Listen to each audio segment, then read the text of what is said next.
Hola exquisitos, hola exquisitas, hoy os traigo el pack chorizo inferno.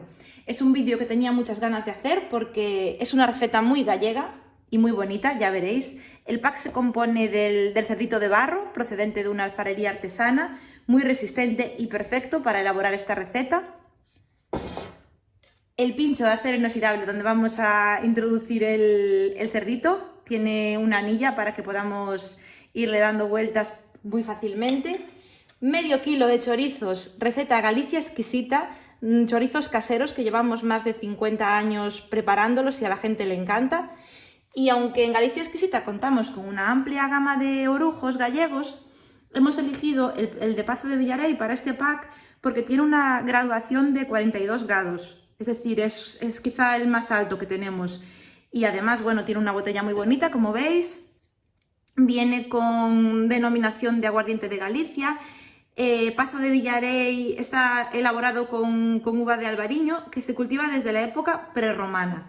Es un aguardiente blanca muy especial y veréis el toque y el color que le aporta a las llamas para asar este chorizo o inferno.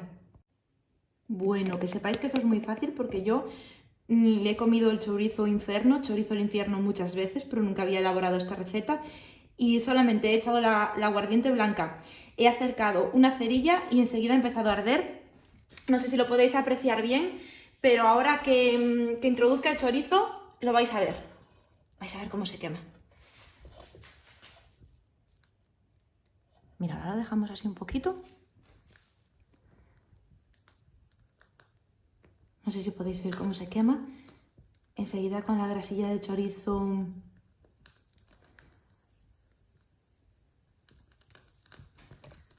va a empezar a chisporrotear. Y ahora simplemente es ir dándole vueltas. ¡Ay, ay, ay, ay! Que se me va a quemar. Ahora solo tenéis que darle vueltas. 1 minuto o 2. Y esto está perfecto para mojar pan, para comer solo o acompañado de un buen vino, como prefiráis.